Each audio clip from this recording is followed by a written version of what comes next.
Shalom, shalom, galerinha do YouTube, Urso Judeu na área, como vocês estão? Estão bem? Bem, hoje vamos para a minha primeira dica de leitura para vocês, que é justamente desse livrinho aqui, Manual de Angiologia, editora Fonte. Muito bom esse livro, sério mesmo. Os organizadores aí, Marcelo Carneiro, Silvio Gomes. Ok, galera? É um livro razoavelmente pequeno, certo? Realmente em tamanho, ele é do tamanho do palmo da mão, aqui, certo? Porém, ele é bem grossinho. São 437 páginas, certo? Bem leve de manusear. Muito bom esse livro, galera. Então, ele vai abordar o assunto dos anjos, vai pegar justamente os escritos canônicos, mas não só os canônicos, como também os apócrifos e pseudepígrafos, que são aqueles livros que ficaram de fora do cânon. Então, tanto do cânon judaico, digamos assim, e também do cânon cristão. Ele vai abordar também, certo, o Novo Testamento, assim chamado, também justamente a Bíblia Hebraica, que é o Antigo Testamento, ok? Vai abordar esses tópicos que eu vou lhe mostrar agora, muito interessante também. Deixa eu só colocar na posição correta. Aqueles que quiserem ler, eu aconselho que dê uma pausa no vídeo nessa parte, só para conseguir ler direitinho, galera. Vou passar rapidamente aqui. Olha, anjo na Torá, blá blá blá. Aí.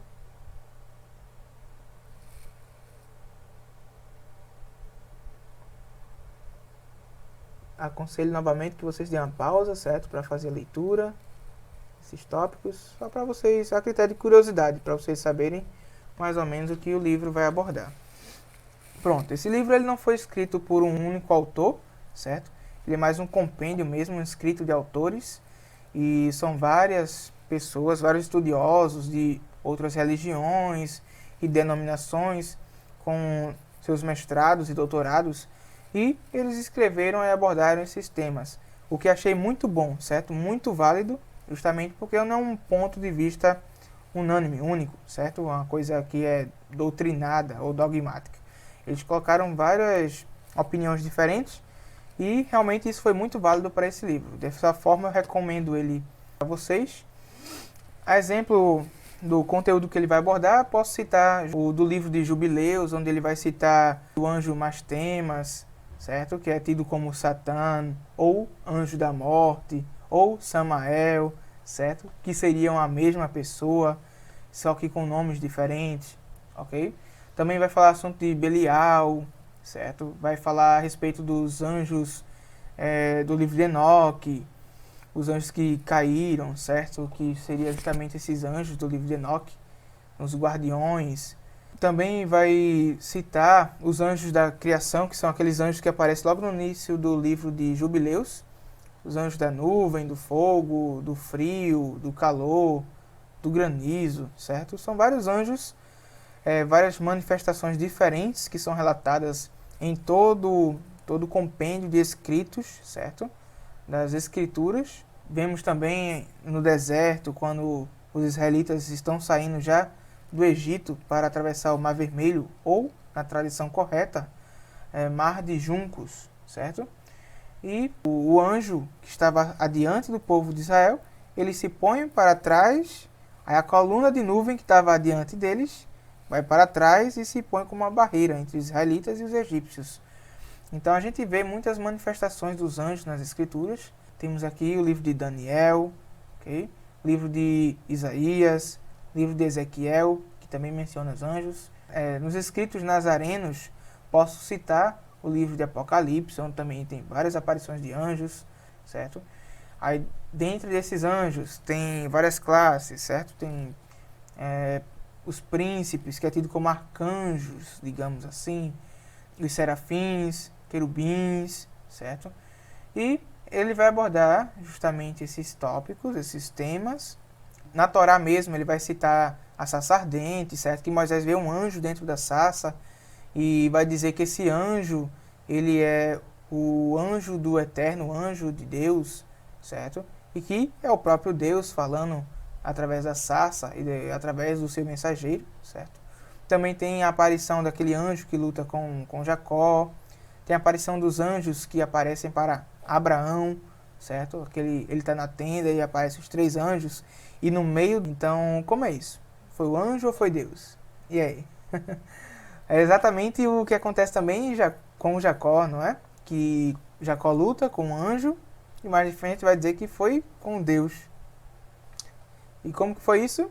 Simples. No judaísmo, os anjos, eles são porta-vozes, certo? Até porque a palavra anjo vem do grego angelos, que vem do hebraico, que é mal'ar. Mal'ar é mensageiro. E o que um mensageiro é? Mensageiro é um porta-voz, um representante, ok? Ele está ali para representar o próprio Deus. Então, quando ele está falando, ele não está falando do que é dele, certo? De vontade própria. Ele está falando daquele que o enviou, certo? A mensagem do patrão dele, digamos assim, na linguagem mais secular. Então, Deus fala através dele, ok? Até mesmo o anjo Satã, ele é tido como mensageiro também. Satã, ele é justamente um anjo e que, por característica própria dele, certo? O próprio nome dele, Satã, ele representa adversário, mas não é um adversário de Deus, ok? Como muitos entendem. Ele é o adversário do homem, um adversário no caminho do homem. Ele é o desviador. Não que isso seja algo que, ele caiu e agora se rebelou contra Deus. Certo? Na visão judaica isso é impossível de acontecer, porque os anjos não têm livre-arbítrio.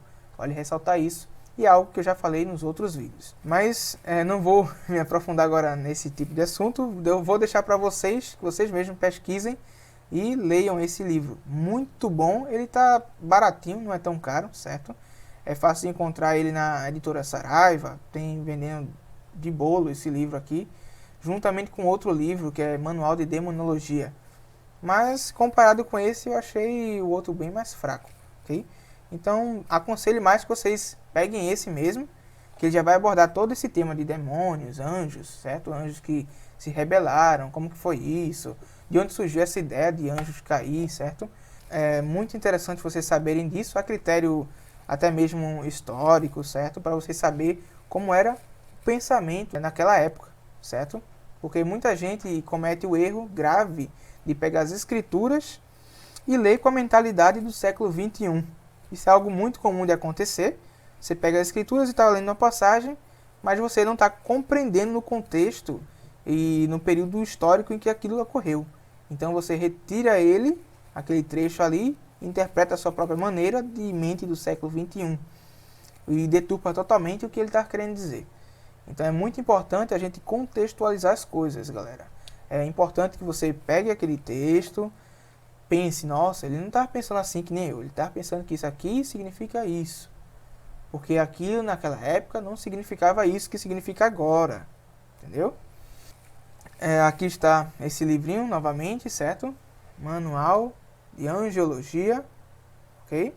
Muito obrigado a todos aqueles que assistiram. A quem gostou do vídeo, peço que se inscreva no canal, dê um like no vídeo, certo? Divulguem com seus amigos, seus parentes, certo? Aqueles que vocês têm afinidade. Vamos divulgar, vamos chegar mais longe possível.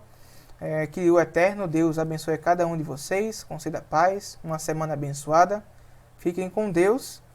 Shalom, shalom.